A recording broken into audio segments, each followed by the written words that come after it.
Good evening, everybody. Welcome to Inside the Numbers with Chris and myself. Before we get into it, take a moment, read the disclaimer. Chris and I are not financial advisors. We have no idea what we're talking about.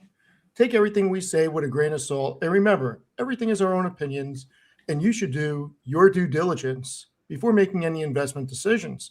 Make sure that when you allocate capital, it is the right decision for you. Chris, how are you today? Watching this market, I'm asking myself, like, would the world have been better if there was never an internet?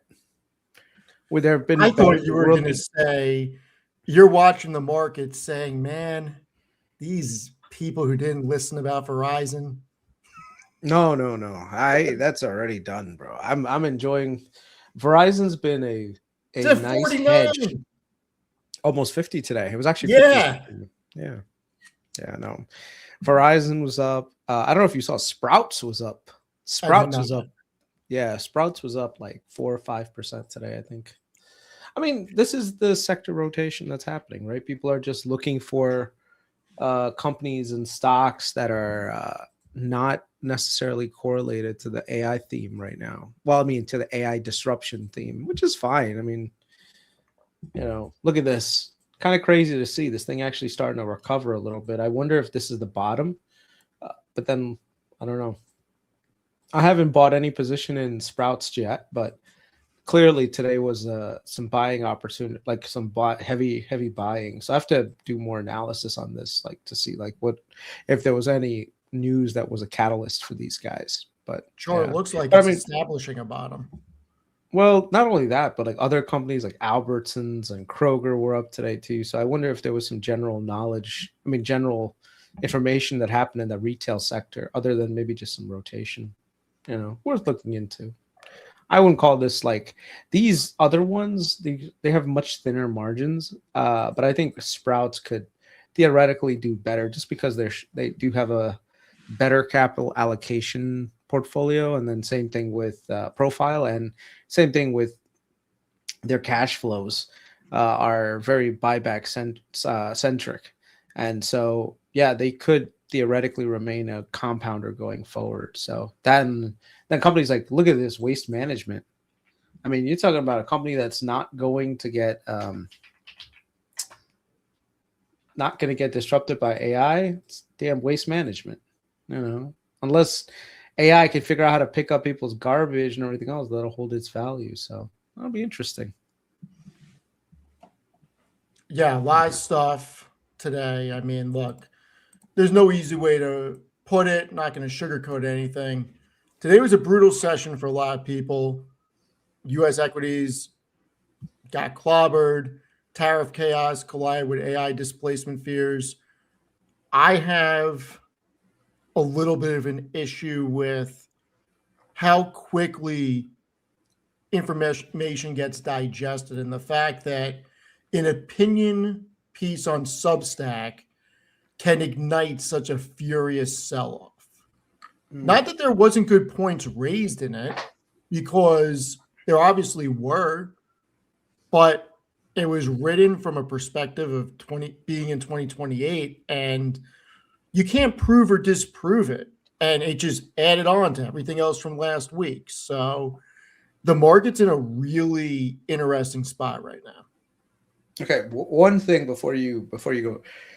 I don't know how you have your camera set up, but do you see like your face is darker than your background? That's because your background light is strong. Do you have like a face light by any chance? No, my lights are all above me. No, I know that, but I'm saying, do you have like a light that's like pointing towards you? So you see, like, I have two lights. I have like a key light. I don't. No? No. I mean, you're just naturally white, so it like shows up. But me, if I turn on my lights, I'm gonna start looking. Listen, I'm trying to be tan, all right? I'm not. I'm just trying to give you advice on, like, if you're gonna stream, you got to become a professional streamer. You got to. Well, I dimmed the lights a little bit so the sign would show better, but yeah, I have it red because of the blood in the streets today. You need like I don't know what it's called. Like I know you're talking about the little circle thing. I know, I'll get one. No, No, you don't need a circle one. I would say you need a 3-point setup, like one that's like your main light, a second one that's like a key light that puts like a little bit of shadow. And then if you have the room, you can put like a little bit of like a hair light on there. So this way, like you actually come off like decent to the screen. Right now, you just look like you're sitting in grandma's like basement, which is fine if that's the thing you want to go for. But yeah. All right, so I just, like I said, you stream all the time and you stream professionally now, so you might as well put some money towards the production. Yeah, once tax season is over, I'll make some upgrades. I believe it or not, it might actually be worth it to buy some stuff. Actually, you can't write it off last year, so you have to write it off for this year. So yeah, makes sense. I need to get through tax season before I do anything. So look, the Dow was down 821.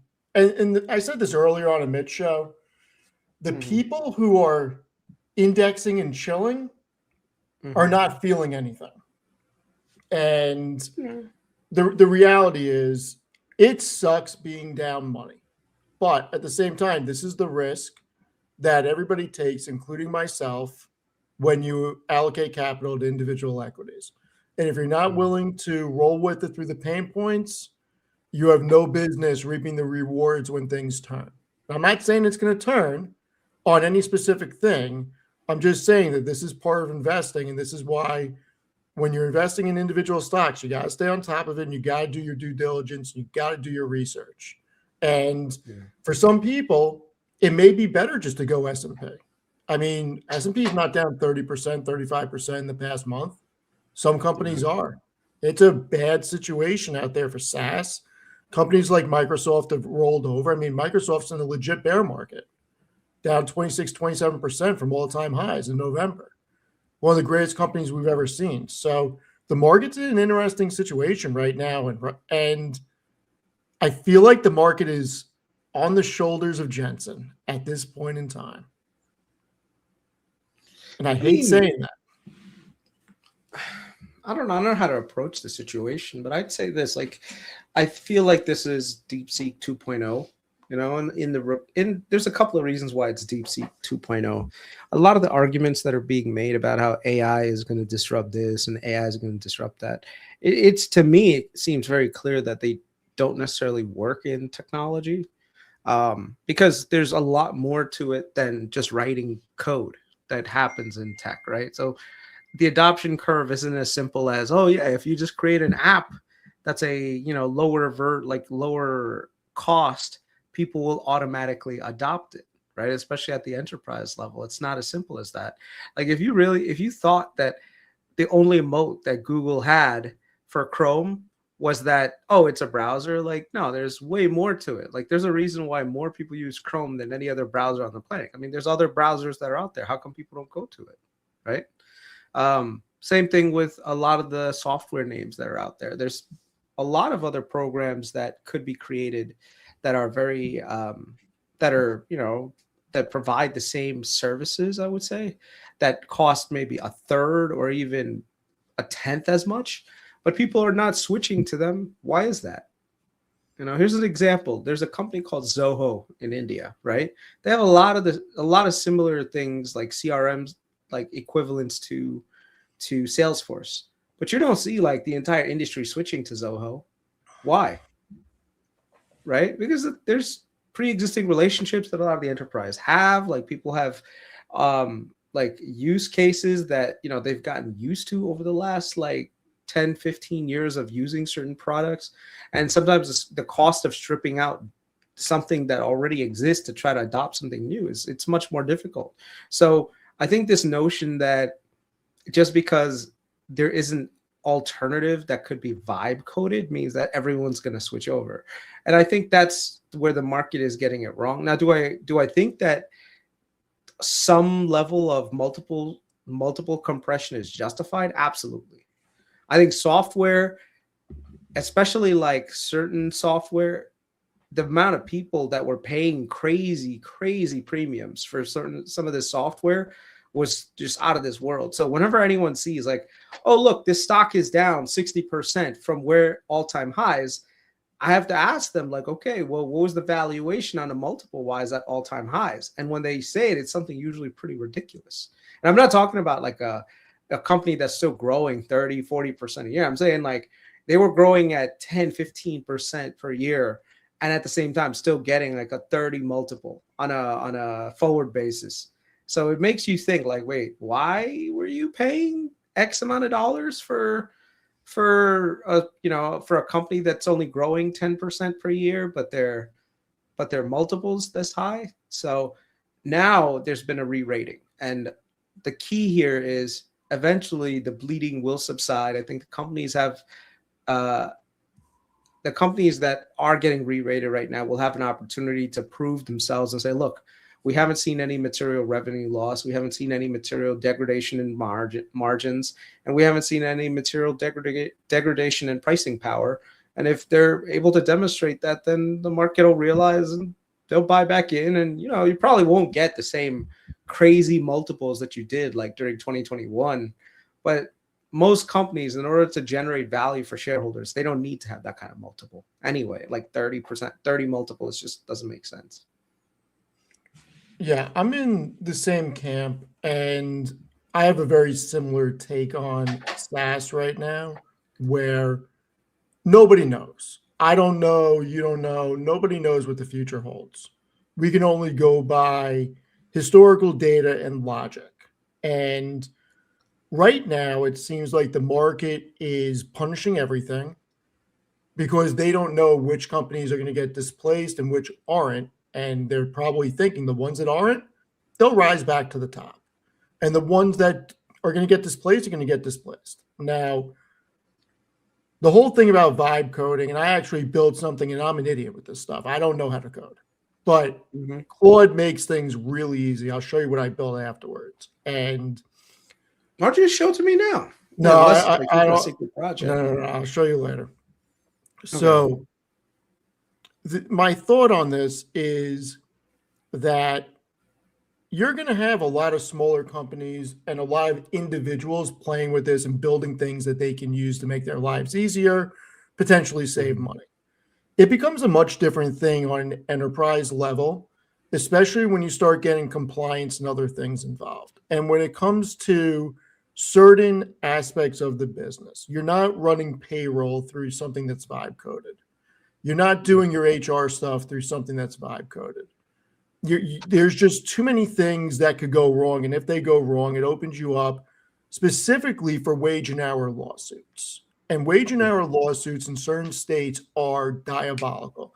They are so immense. I wish it upon nobody. And there's a lot of things that people just don't understand about the inner workings of big business. And they think just because you can build something that 100% it's going to get adopted in the marketplace. And that's just not true, because companies stand to lose a lot by making the wrong decision. And you work in a huge industry, huge company. I work in a big company, worked at a huge company prior. And the way that these contracts work for these enterprise level software, they're usually 5 years. You can't get out with a 90-day letter. There are so many terms and conditions. That's first off. Second, these companies have already embedded into the workflows, and everybody's trained on it. These companies are also working on AI to make their products better. So I have a hard time believing that all of SaaS is going to zero, especially when we see Microsoft getting hit over crazy things. And I think that there's going to be new companies that are winners. I think there's going to be small companies that do really well on the private markets. But at the same time, do we really think CrowdStrike is going away? I mean, look what happened to IBM today and CrowdStrike.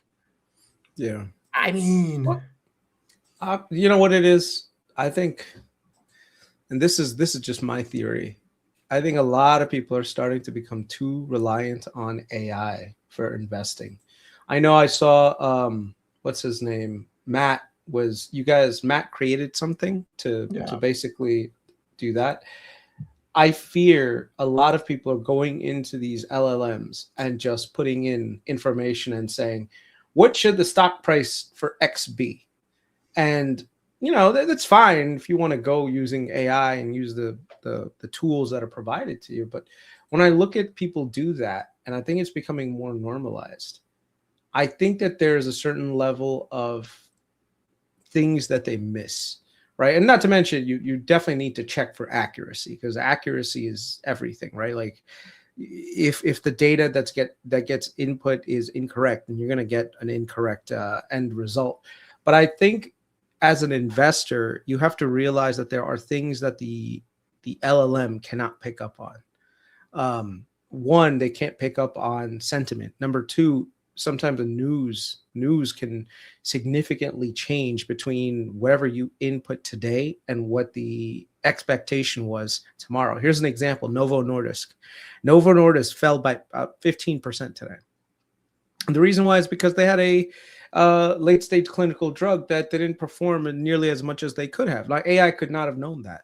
And AI could have told people 2 weeks ago, oh my God, Novo Nordisk is a steal, right? And people would have bought in, and now the new information's come out and basically changed the entire thesis. So the question that you have to really ask yourself is, don't lose that homework capacity that you have right now. Don't lose the ability to actually look at the market and invest in a way that's not basically being generated by LLMs. Like, I'm looking at stuff, Steve, that people are posting, and it's clear as day that this is all based on LLM's understanding of things. And some of it's okay. Like, I'm not saying it's all bad. Some of it's actually pretty brilliant, but it doesn't feel like there's any depth in it that's worth, like, aha kind of thing. You know what I mean? Yeah. Like, it just feels look, very I get blah. it. Yeah. I get it. And maybe there's a rotation going on for the right reasons. I just think that the wrong companies are getting hit. Look, Verizon was too cheap. Altria Group was too cheap. Enbridge was too cheap. Like, there were great companies that nobody cared about. ExxonMobil and Chevron were too cheap. Chevron went from 140 to 180. They were just great companies that nobody cared about because they weren't tech. And yeah, but Steve, let's be just straight up. One of the reasons why Chevron and all these guys is because oil prices were low, right? Oil prices have been changing. If oil prices are going higher, yeah, you're going to see. And this is the problem when it comes to AI and trying to project out the future. If you ran an LLM and said, what should Chevron be? And you ran it on December 15th, 2025, when oil prices were bottoming, and like at the bottom, it wasn't going to tell you like, oh my God, like we're about to hit Iran with airstrikes, or we're about to kidnap Maduro. Like, that was not in the LLM's brain at all. So now I'll tell it's you whose changed. brain it was in. Whose? Yours? Right there. Nice. Boom. Nice. Yeah. No, but that's the thing. It worked out. And when I show it, is I put the data specifically in here. It was trading at freaking 7.9 times EBITDA and 9 times operating cash and less than 20 times free cash flow. Like, that's too cheap for Chevron. Yeah.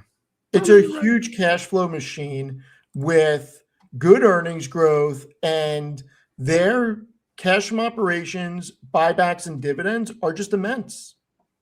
Yeah. It was too low. And yes, oil going from where it bottomed to where it is now, up $10 a barrel, definitely helped. You're 100% correct. But some of these companies were just out of favor because they didn't have a tech component to them. Now, well, the thing is also when it comes down to it, people are now giving energy a better look, right? Where before it was like, oh my God, AI is good. Like, AI went from the biggest tailwind to now being a headwind for a lot of these industries, right? Yeah. Like, AI can't disrupt good old fashioned energy. It just can't. Like, what are you going to do? AI can't move oil through a refined products pipeline. Nope. Can't do it. It can't build 70,000 miles of natural gas pipelines like Kinder Morgan and move natural gas from A to B. Yeah. Look at another one. Look at Hershey's. Chocolate prices have actually been coming down. So since then, Yep. Hershey's has been rallying. So Hershey's is now almost at 226. Now, when you weigh it against chocolate prices like cacao prices, Yeah, what's Coke out? there you go. It's 31,000 now. You know, so the input cost for cacao has actually gotten back to somewhat, back to normal again, or at least getting back to normal. So I think this rally, if especially if cacao can maintain this bottoming, then Hershey's can do The well. rally And in Hershey hasn't even been felt yet, then, because yeah, it's and the all thing those is, prices are not even through the system. yeah, and you can see it was last time it was around 275 during 2023. I wonder what the multiple. The PE multiple is about 52 now. I have to look at this on an enterprise level, but yeah, this was one of those companies that I spoke to about on my Patreon a while ago, and I was like, oh, cacao is eventually going to recover, and since then it's been doing nicely. I just don't know what to pay for this anymore, considering that we've sort of got some challenges with supply chains and everything else resolving. I don't know, but like I said, Hershey's, now that the commodity has come down in price, the stock it should be going higher. And you can see, like, in the world of AI, Mondelez is up, General Mills is up, Coca-Cola is up. You know, you want to hedge against the AI trade, this is where you want to be. But I wouldn't necessarily get uber bearish on like tech. Not I think yet. the market might get uber bearish on tech, but I'm not there. I think there's plenty of value out there. For me, I think the company that I'm pretty much going extra hard long on is did I just say extra hard long? It's Amazon. I think Amazon is by far the clearest winner of all of this AI stuff. And I don't know why they're getting sold off to the degree that they are. Did you see Chris Camillo's interview yesterday? About he's quadrupling down on Amazon? He was on Iced Coffee Hour. I Graham didn't see Stephan. it. No, I didn't see I'm his gonna thing. send it to you. Everything is timestamped. He has a whole segment about Amazon. I think it came out on Sunday. I finished watching it yesterday, and yesterday was Sunday. Holy shit! I haven't left the house since Friday. So anyway, I finished watching it yesterday, and I went to bed last night. I was thinking before I fell asleep, do I just sell all my Nvidia and roll it all into Amazon? Like, I'm so bullish Amazon right now. And for all the reasons I originally thought, and he just put it in a more elegant way. And then I remember something that Calacanis had said, and I think that Amazon has so much to gain in the next 5 to 10 years. This is not a one-year play. Amazon can be sideways or down this year. But from a 5 or 10-year play, they're going to have no warehouse workers at some point, or very limited. When full self-driving actually happens, that's also going to reduce costs. Like, they have so much to win from robotics and AI that their margins should expand significantly.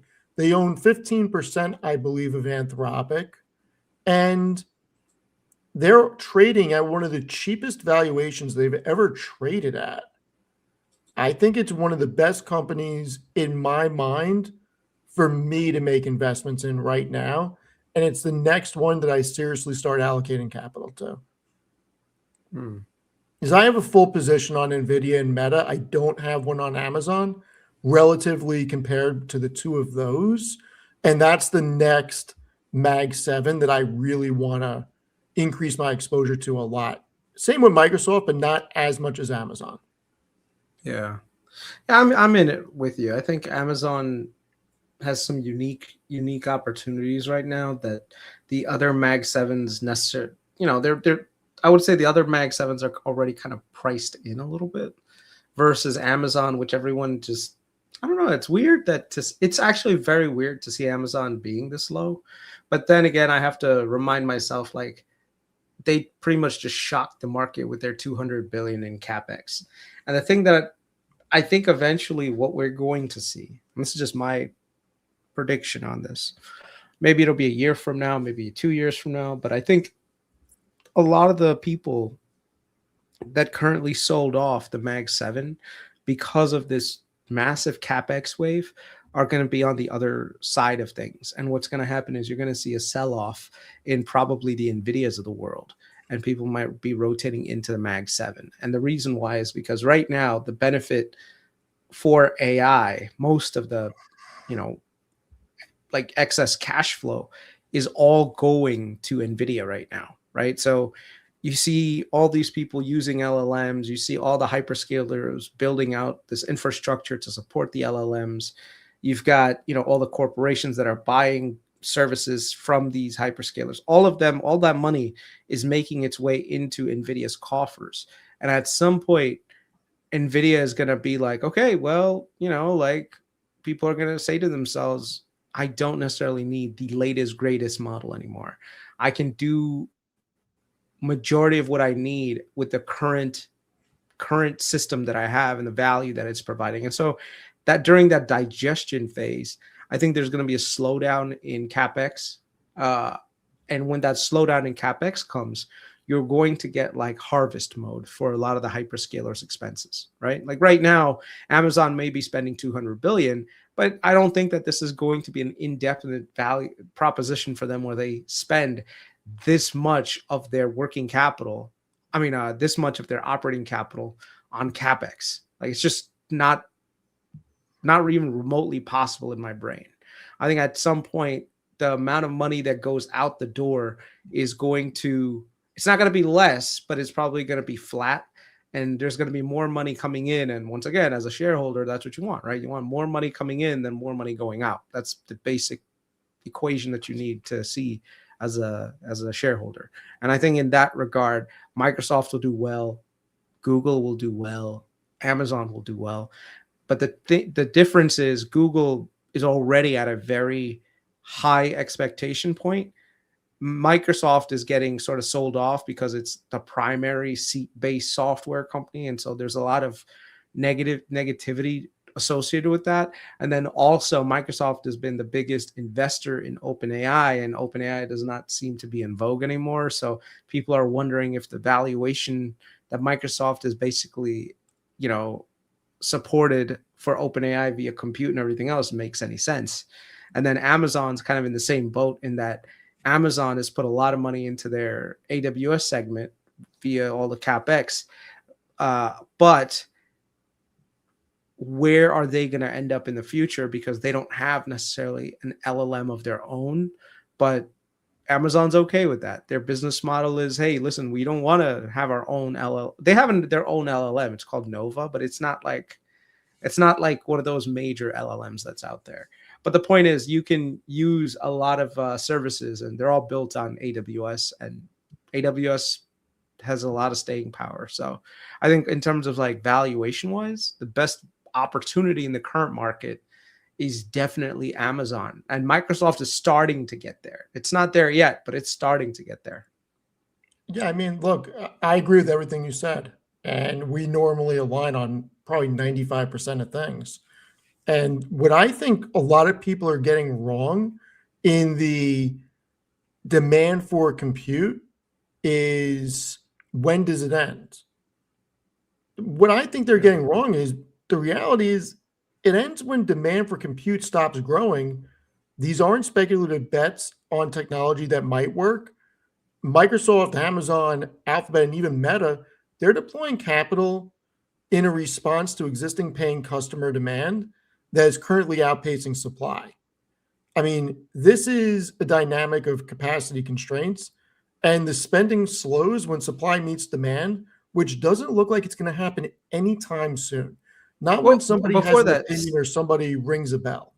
Steve, put that comment from Doug up there. I think that's worth addressing. Yeah. So what Doug is saying, this isn't going to happen anytime soon as Nvidia chip upgrades reduce OpEx for those to buy them. Okay. What are we investing based on hopes and prayers now that things don't slow down? The minute you start investing like that, I think is the time where you need to really do some introspection, right? The reason why is because I've been in that position before where my entire bull thesis relies on something to continue happening like at a unsustainable pace long term. Because what? So then tell me, Doug, what year will the Capex slow down? Is it going to slow down in 27, 28, 29, 30, 31, 32, 35? You know, because look, the slowdown is eventually coming. There's not enough money in the world for Nvidia to keep getting a 60, 70% growth rate over its, in terms of like demand, right? I mean, at some point, money is going to run out. Now, if me, just being a very objective person, is trying to figure out when this Capex cycle is going to slow down, and it's not because demand is going to slow down, it's because the capital constraints eventually are going to hit a lot of these companies, okay? You're talking about companies right now that are going into the market and leveraging themselves to buy these chips. Oracle, you think Oracle can support this crazy build next year? No, Oracle's the red herring of the group. Oracle is a little suspect right now. Google just issued a whole bunch of debt too. They just financed what, like $50 billion in debt. Yeah.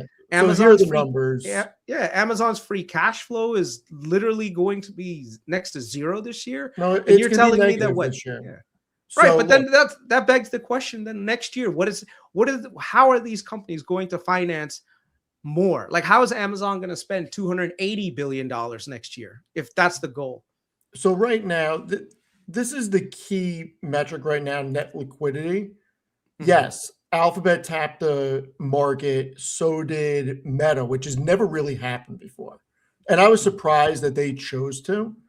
They have so much cash on the balance sheet. I mean, Alphabet's got 127 billion in cash on hand, with another 69 billion in long-term investments. And after tapping the debt market, 46.5 billion long-term debt, they still have 149 billion net liquidity on the balance sheet.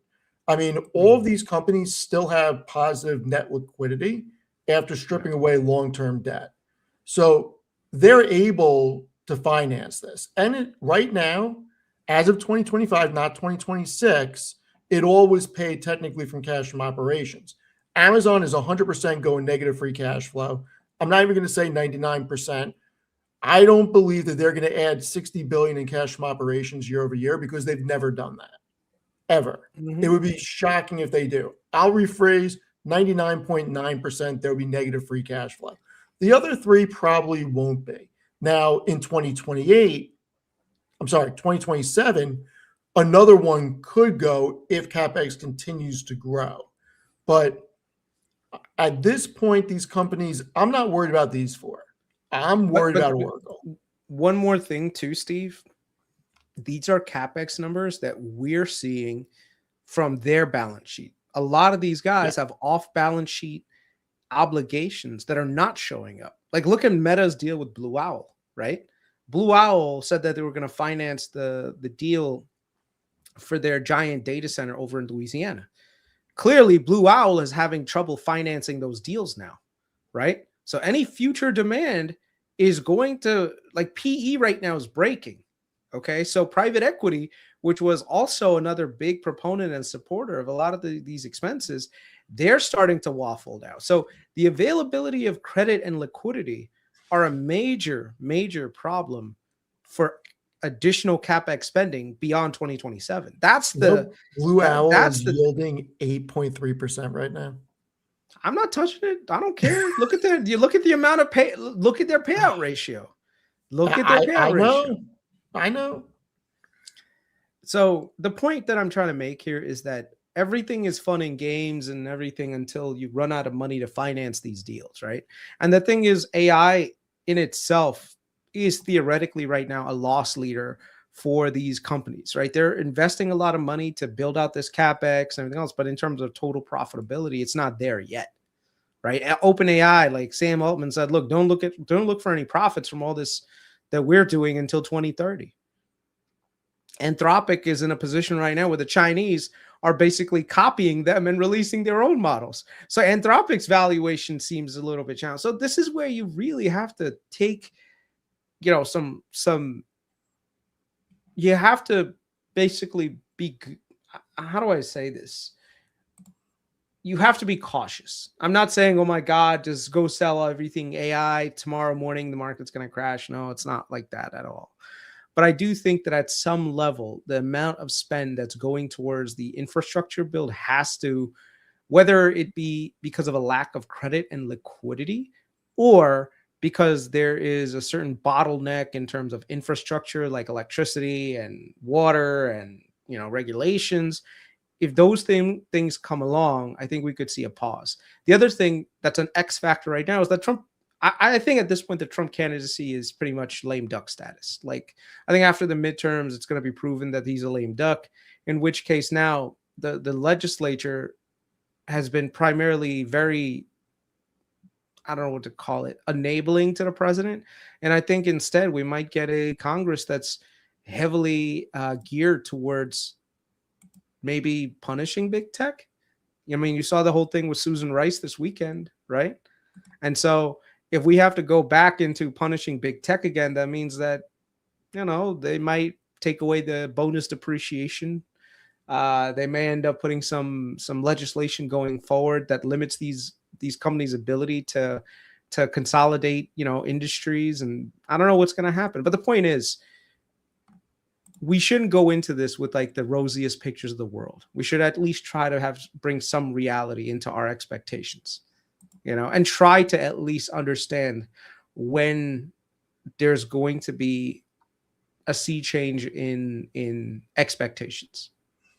So StreamYard was, I apologize to everybody. Dookie Pie, thank you for all the different messages.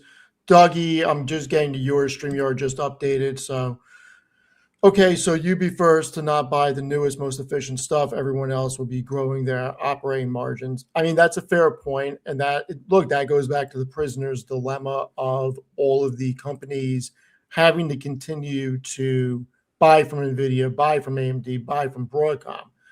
The question is, when does it stop? I don't have an answer for that. Mm-hmm. I really don't.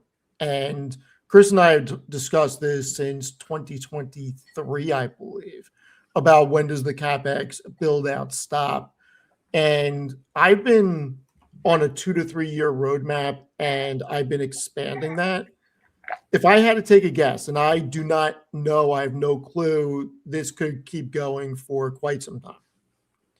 I would think the way things look now, 2028 or 2029 is when we see Capex go into maintenance mode. But I think that I could also be 100% wrong on that. I don't think it's 2027, because I don't think you go from 70% year over year growth in 26 to no growth in 27. And I do think it's going to be a multiple year build out from here. I just don't know that it's going to be 5 or 10 years. And for me, I'm okay making a little bit to a good amount of money on Nvidia rather than just killing it on Nvidia, because I know that I'm not going to be able to call the top.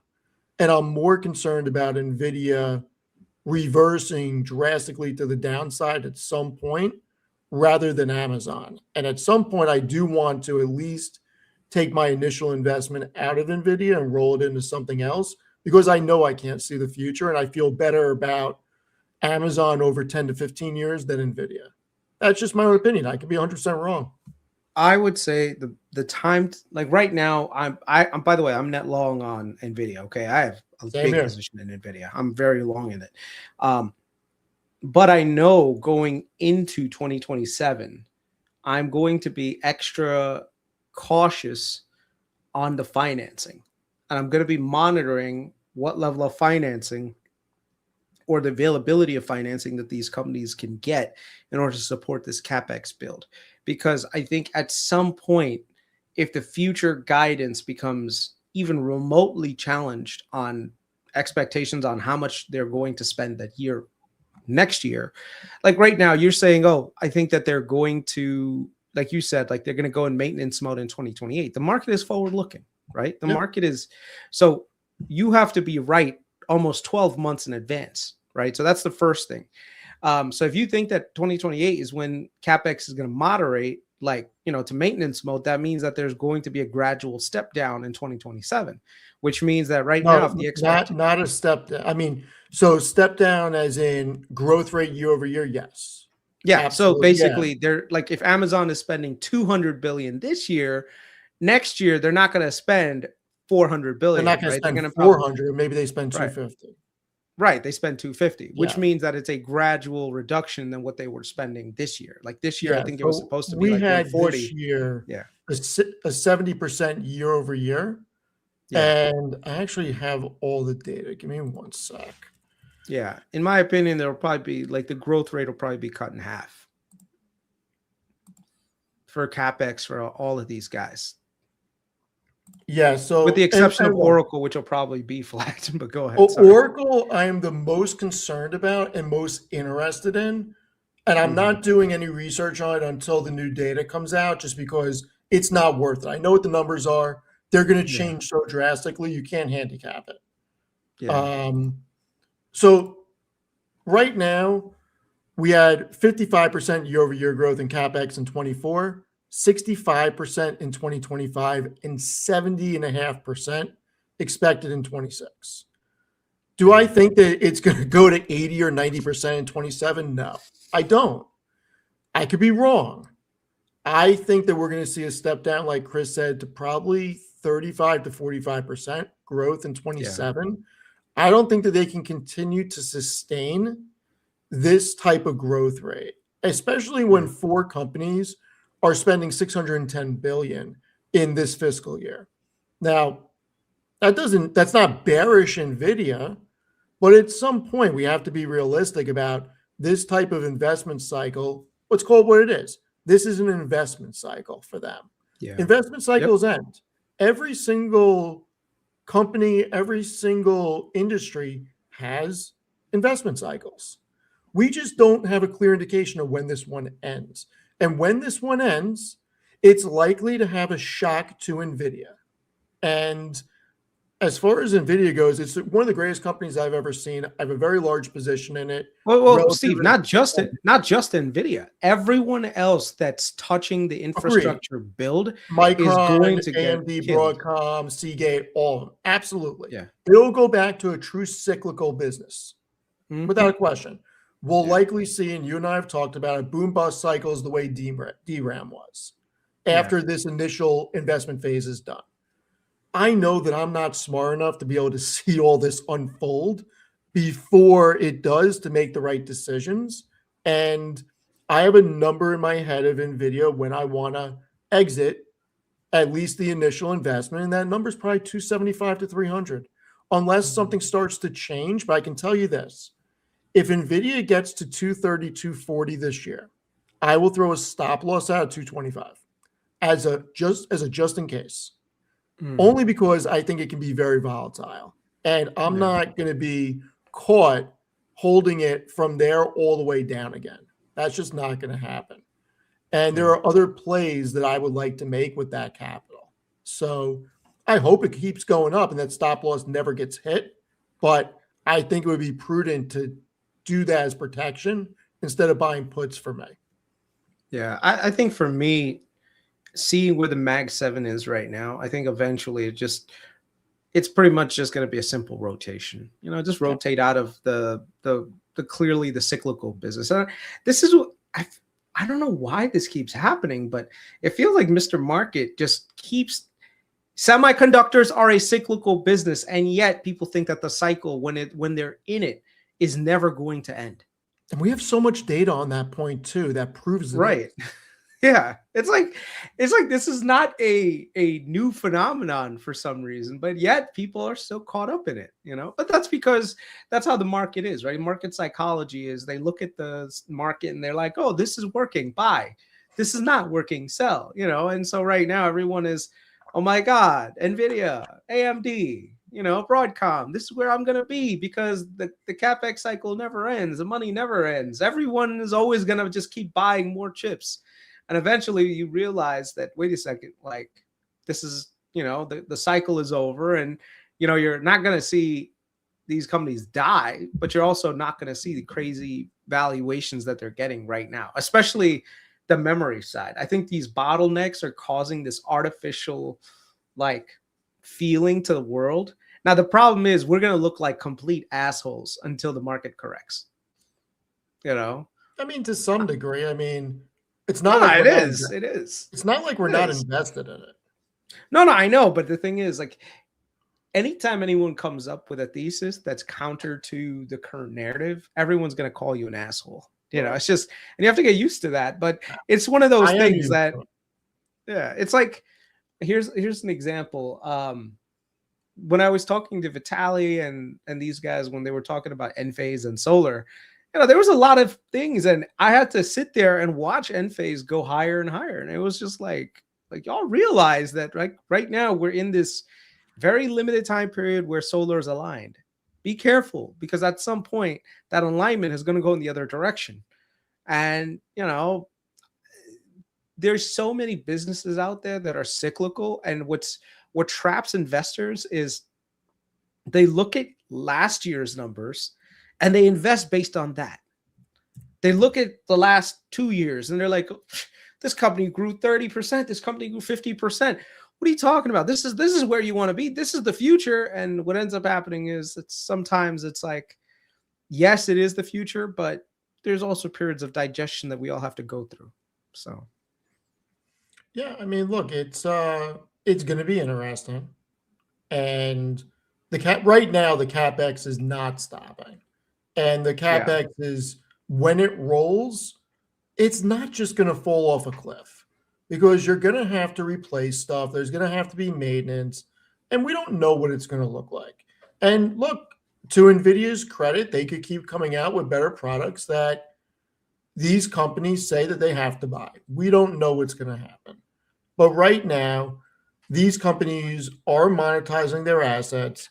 There is huge amount of growth in their cash from operations and EBITDA, and their investments in CapEx are warranted, because we have seen what happens when you do not invest in yourself. And these companies are able to monetize these assets and drive ridiculous amounts of ROI. And that is likely to continue happening. It's just for how long, who knows? So Nvidia, Wednesday, Jensen, I think that they are going to do very well. I'm excited for guidance. I'm excited for what Jensen says. I'm excited to see how much he says he's going to buy back this year in shares. Because if my model is correct, I think they're going to do between 150 and 160 billion in net income in 2026. And when you're doing $3 billion a week, there's only so many places that you can put that profitability. And the AI deal is going to be one of them. They'll probably make some other deals, which I'm fine with. But at the same time, I'm expecting them to buy back $50 to $100 billion worth of shares. Yeah, no, I agree. I think the thesis is good on that. You know, it's crazy to see all these other companies, like the 5-year total returns on a lot of these companies, Steve. You probably would have been better off just buying some bonds. You know, There's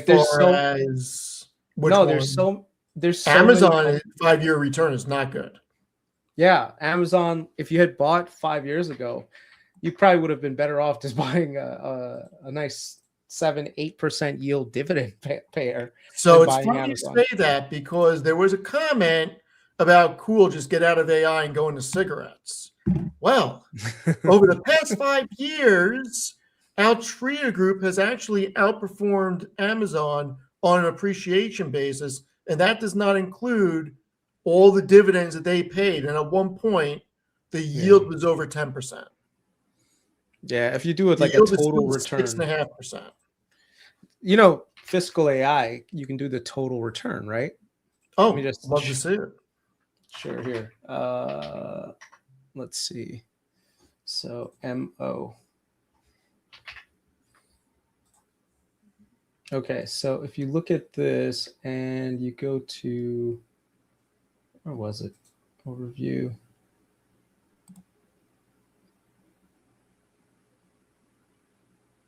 Sorry, where is this thing? And you do total return right here. Total return for Altria Group in the last 5 years is actually up 126% if you include the dividends that are paid. So if you just look at the regular price, the price is up, where let's say just return percent change. The regular percent change is about up 53% since 2021. But if you include the dividends into this, so you get a total return, you're looking at 126% total return. Right. And then when you compare this to like Amazon, let's see.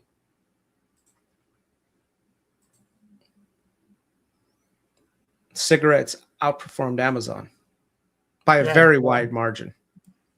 Right. By not even a small margin. You're talking about 30% return in Amazon, 126% return here. So that's a 400% better return that you would have got on Altria Group than you got on Amazon. Look, Altria Group's an interesting company. It was just, it was one of those companies that I was banging the table on when I was saying the dividend yield is higher than the PE ratio. And I'm fine with people not wanting to invest in it. That's fine. But there are realities. This is a reality. Now, when it comes to Amazon, I do think that it's got some of the most catalysts, the most to gain out of the Mag 7 in the next 5 to 10 years. But in the short term, on a 10-year basis, Amazon wiped the floor with Altria Group, by the way, just letting you know. Absolutely. Yeah. Now, I think Wednesday is going to be very interesting. There are 3 companies I'm very excited for. Nvidia is the big one. Salesforce is number 2. And then Zeta tomorrow. I'm not going to talk about Zeta today. I've already talked about Zeta enough. We'll see what happens. I'm going to try to stream it tomorrow. But I'm hoping Benioff can come out. I'm hoping that he can actually deliver some reassurance and guidance and give us a little bit of clarity. I'm really interested in what their numbers are for the year and what they're going to guide for next year.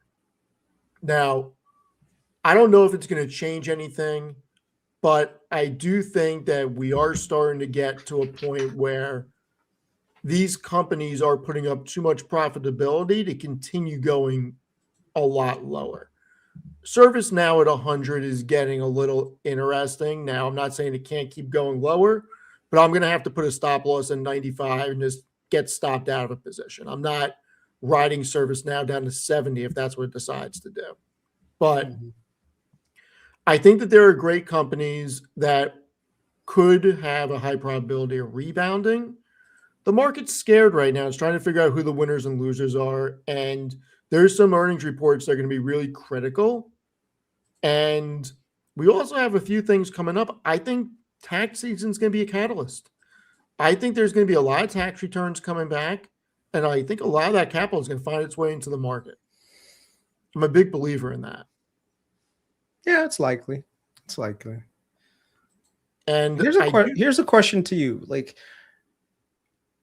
when it comes, I know you said you don't want to talk about Zeta, but I just want your thought process. Yep. Like, is Zeta something that like you were interested in before all the hype train on Twitter just kind of came around, or was it because like you saw so many people covering Zeta that you wanted to get involved in it? Because there's one thing that I'm fun.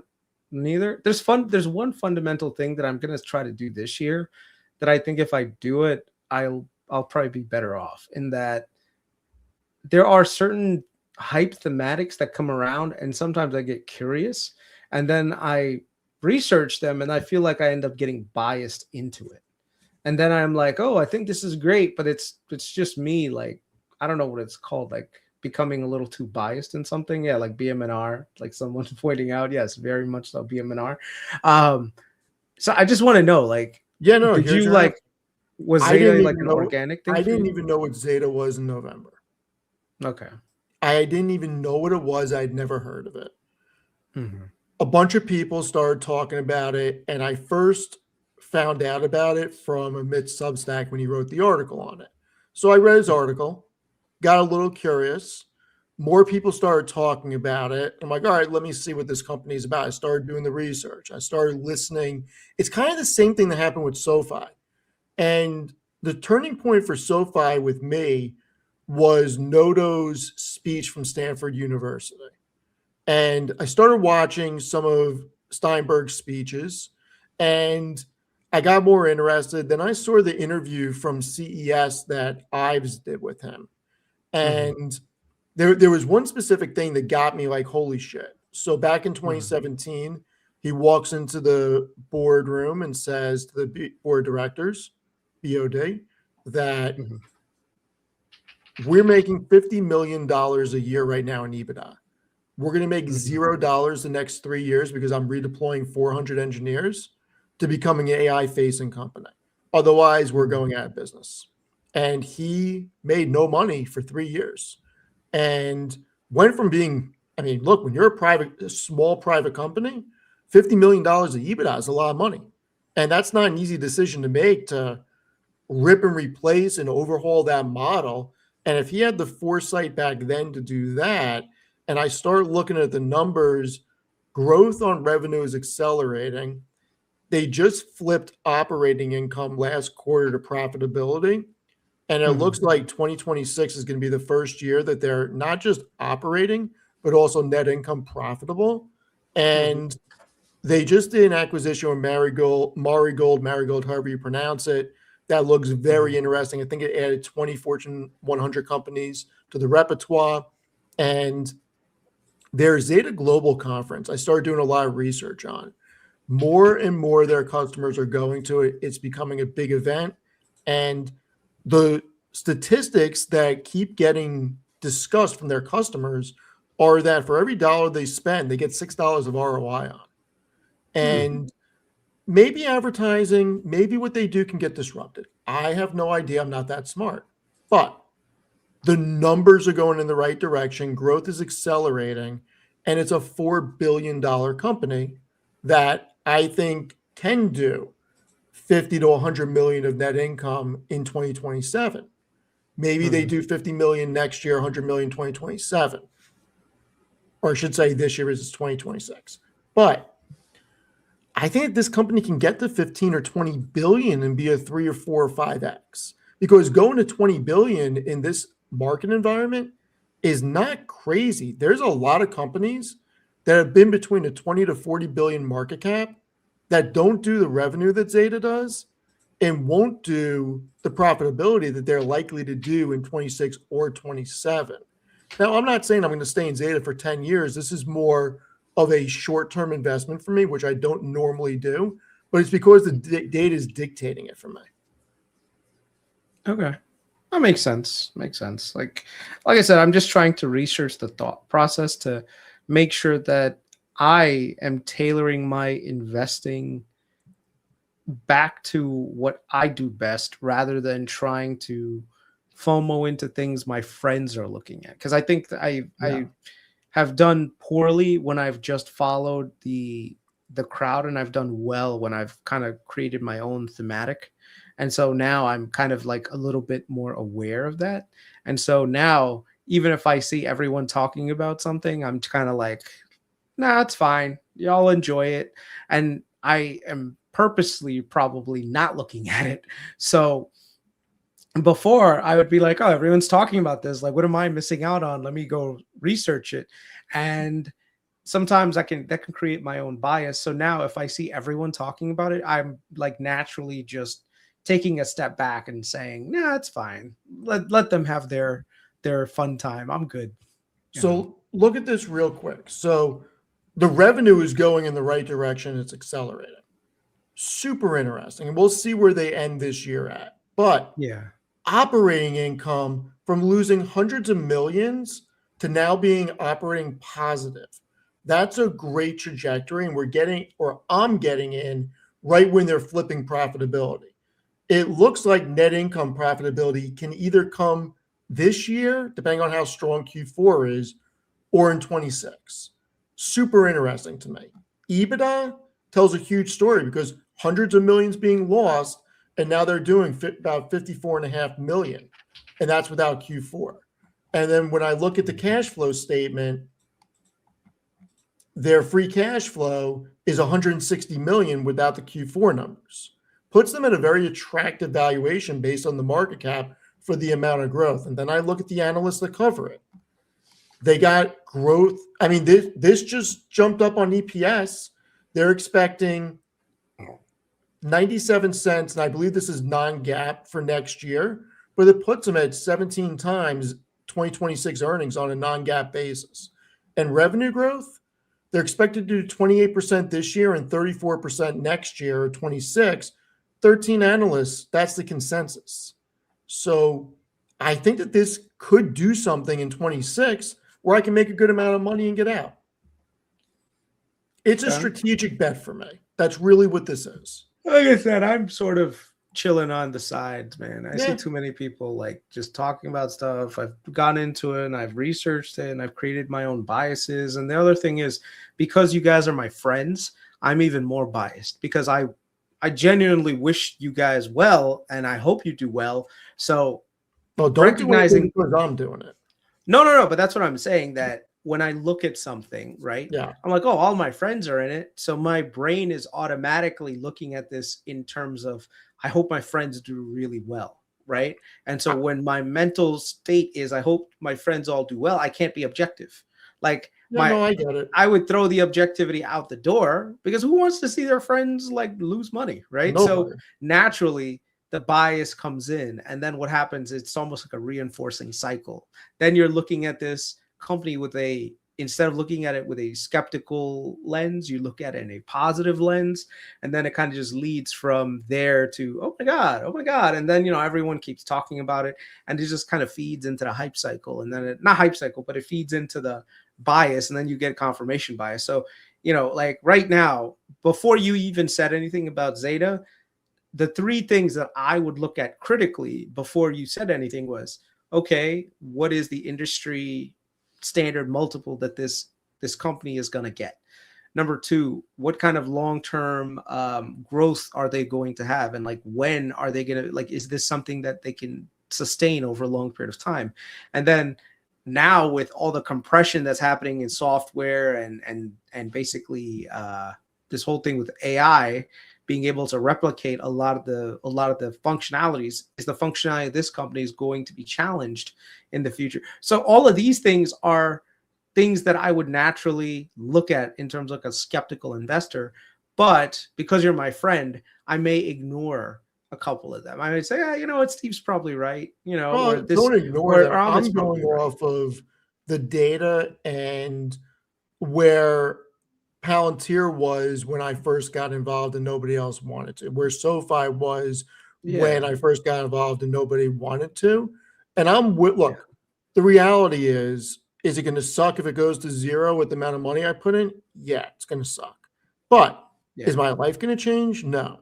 And luckily, I'm in a position where I can ride this out. I have dry powder on the side. And I said, listen, if it goes to 10, and the story is the same and everything looks good, it just gets caught up in this whole craziness, but everything looks good, I'm going to double down. But I think that, right now it's at my limit. I said I'm starting a position at 20. I will buy it down to 15 and I'll buy it up to 25. Now, 10's also my stop. Like, if it goes to 10 and something is fundamentally broken after Wednesday, I'm out. But if it goes to 10 on great guidance, great year, et cetera, I'm going to average down and get my cost down to like 13, 14. And we'll see what happens. I think that it is very interesting, and I think it can do well. And a lot of people didn't think a lot of companies could do well, and they became much bigger companies. And I don't think I'm being delusional because I'm not saying, Zeta is going to be – I've seen some numbers out there that look ridiculous. Zeta is not becoming a $100 billion company, in my opinion. I'll say it, but I also think they can become a 15 or 20. And at a 4 billion market cap, that's a huge ROI. So we'll see what happens. Here's a question. Do you think that there's any value in the MSTR preferreds? In the which preferreds? Like the MicroStrategy, like Bitcoin preferreds? No. I looked into You don't think there's value there? I haven't looked at what they're trading at, so it depends on how big of a discount they're trading at. But when I looked at them last, it wasn't that interesting. I actually think MicroStrategy on its own is interesting if you think Bitcoin is going back to 100,000 at some point. I think at some point it's likely, considering just how many people are in it. But from just a security standpoint, I wouldn't necessarily buy into the main equity. I would end up buying probably the preferreds. But let me look at the one. How is this possible? So I wrote an article on MicroStrategy when the MNAV was 1.06. How the hell is Bitcoin falling and the MNAV is 1.22? Look at these metrics. How is that even possible? What do you mean? Like the MNAV of MicroStrategy? Oh, it's because Saylor keeps, I guess, maybe doing more at-the-money offerings and buying more, and people are still bullish on it. I don't know. Yeah, what are the value of the other ones, like STRD, STRK? Let's see. So STRD is $75. STRK is, I have to look at, see, this is where you have to read into all of their what is it called? Equity, I mean the private equity offerings. I mean, look, because some of these 11.25%.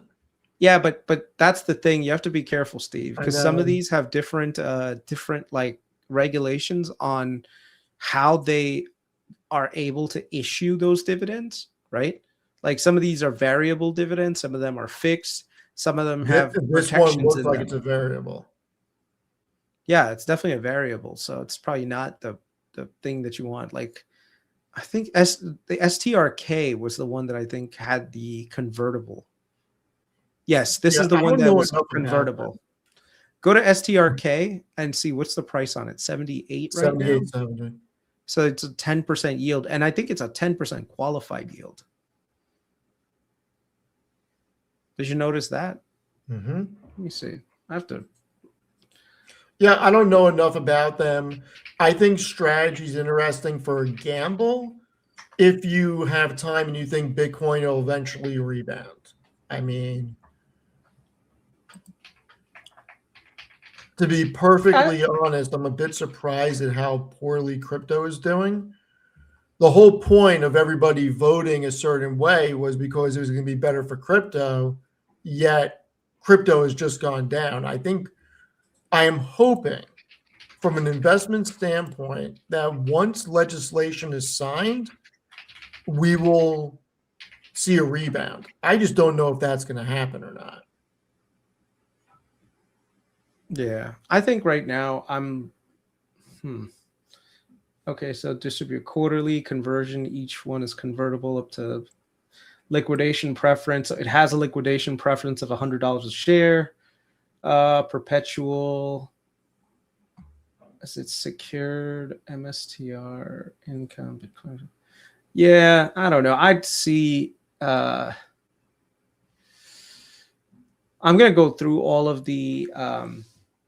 I'm gonna go through all of them and just see which one can provide some good value. Because I think at some point the yield will be too juicy to skip, and then at the same time, if Bitcoin eventually does run, which I think eventually it does, this thing could get back to 100. So you're looking at collecting dividends while this thing gets back to 100. So you're like at least a 25% return on liquidation preference plus a 10% dividend yield, qualified 10% dividend yield.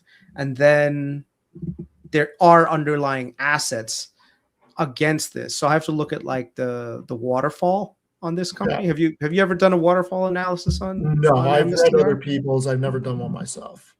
Yeah, I have to do a waterfall on these guys to figure out like who's gonna get paid first and how much money is gonna be left over for all the preferreds and like where this one lands in terms of like how much money that you'll be able to recover if, let's say, there is a liquidation event. But I think they're well covered. I think that the amount of debt that they have is way under the current balance of what's the market cap of MSTR? Let me see. Mm. 39, so $40 billion. Shit. 40 billion. All right, whatever. I'll have to do all that research myself. I'll ask Matt. I think Matt might have already done it. So I want to get your opinion on one thing before we go. Sure. Mastercard, Visa, American Express.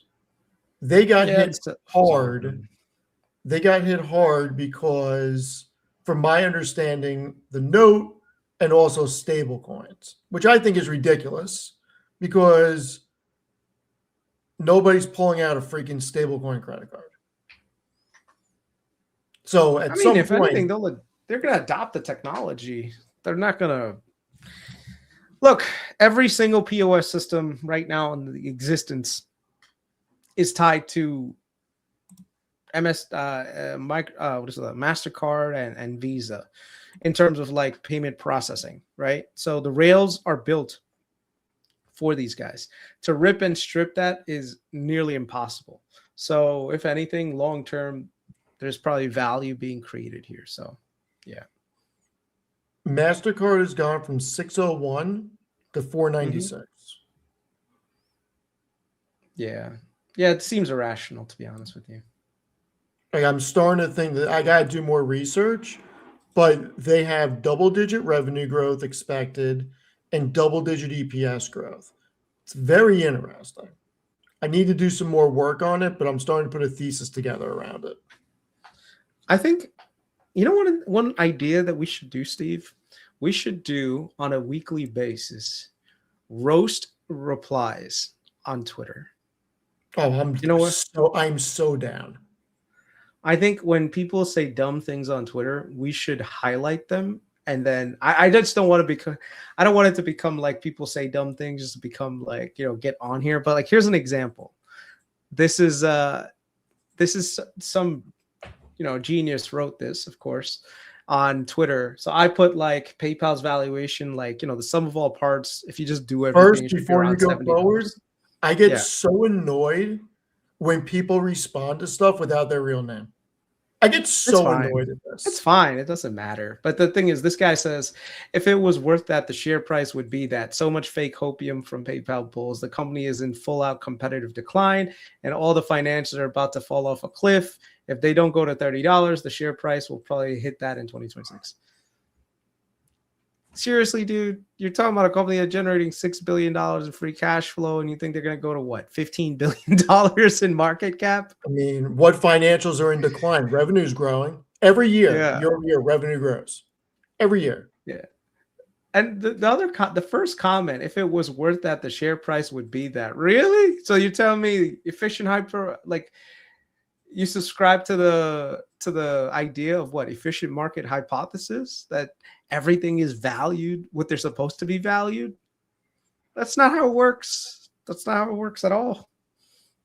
People see value, other people don't. Otherwise, there would be no market. Everyone would just be buying based on, oh, this is a cash flow business, so this should be X and this should be Y, and that's it. No one else knows anything. And what's the point of investing at that point?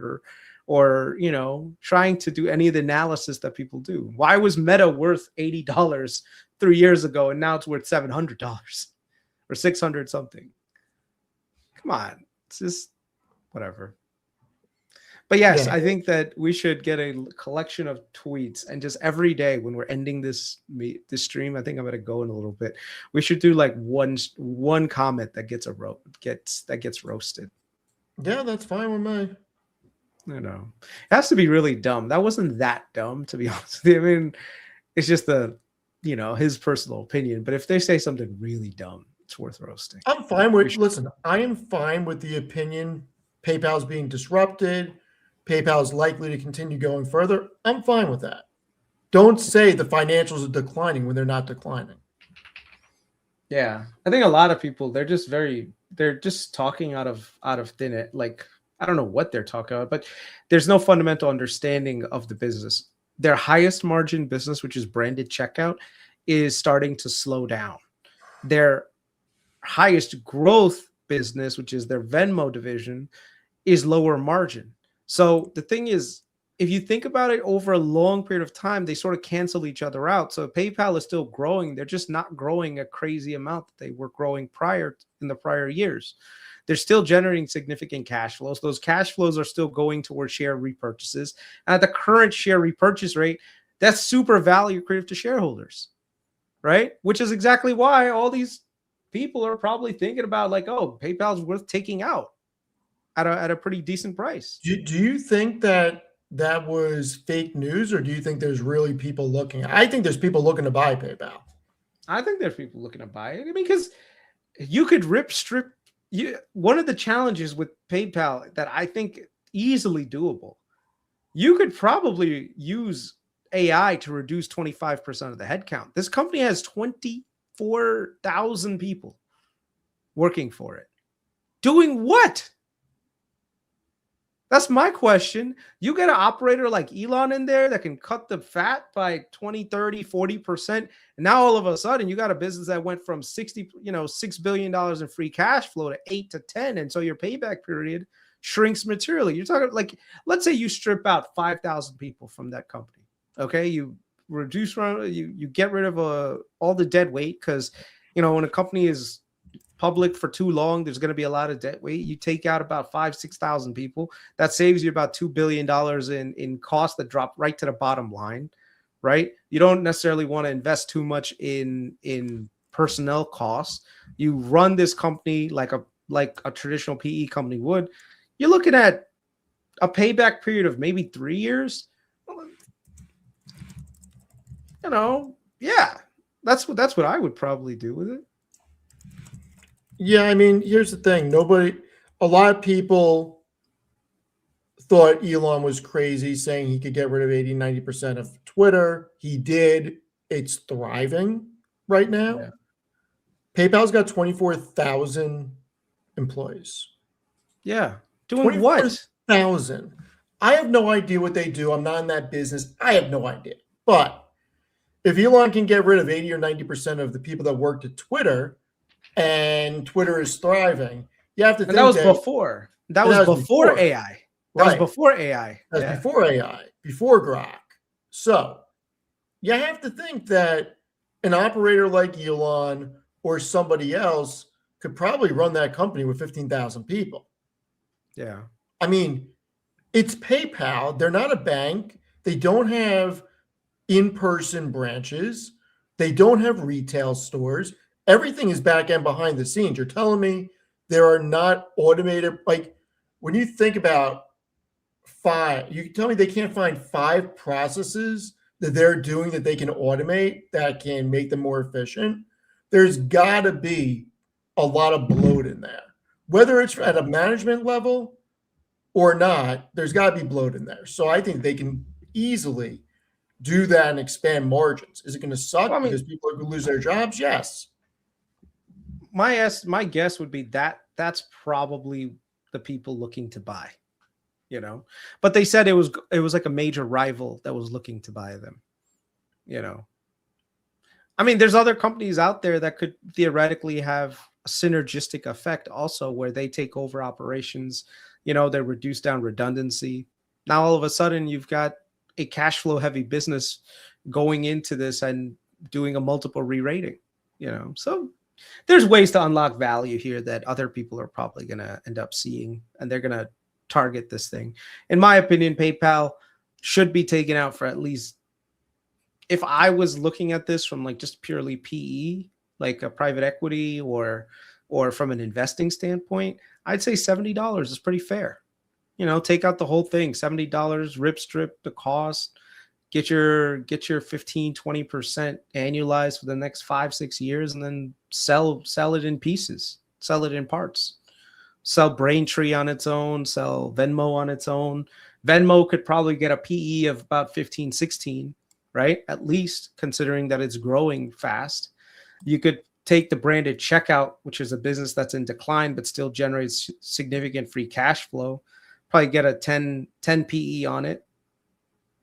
Yeah, I think Venmo would probably, not Venmo, I think PayPal, there's value there for people looking to. I think there's a lot of value there. We just got to see what happens. I mean, it's a company that people hate, but you know what? Just like Carmela's cousin, forget his name, said in season 3 of The Sopranos, sometimes there's money in shit. When they start talking Yeah. about the real estate scam, maybe there's money in Yeah. PayPal. I mean, the fact is that they're buying back a huge amount of shares. They have more cash than debt on the balance sheet. Their free cash flow is huge. There's got to be a floor. So, well, Like, look at this. So SoFi has 6,000 employees. These guys have 24,000. I mean, you would think that if SoFi can operate it with 6,000 employees, PayPal can cut half and get down to 12,000. With AI, bro, definitely. Yeah. With definitely, I'm sure that there are processes there that are so redundant that it makes no sense. And yeah, unfortunately, people will probably lose jobs and stuff, which is never good to see. But at the same time, if you're looking at an existential, like, you know, like business return standpoint, you'll probably end up getting that. PayPal's, and maybe that's why, yeah. And here's the thing: their revenue is still growing. It's not growing fast, but it's still growing. Bottom line, if you can boost that bottom line by 20-30%, man, this becomes very attractive. I mean, it's still attractive right now, but if you can boost it even further, dead companies do not grow revenue. Yeah, that's all there is to it. You can hate the company. You can say it's growing at a low growth rate. It is. But just because it's growing at a low growth rate doesn't mean it's a dead company. Was Apple a dead company when revenue was decelerating for 2 years? No. Yeah. So I'm with you. I think there's value there. I have it. It's okay. All right. You want to call it? Yeah. All right, everyone. Tomorrow, I'm going to probably stream Zeta. Chris and Matt will probably be on Cash Flow Chronicles tomorrow night. Wednesday, we got a big day. We got Nvidia. We got Salesforce. And good luck to everyone. We'll see you next week. Talk to everyone later. Have a great night. Later, guys. Have a good one.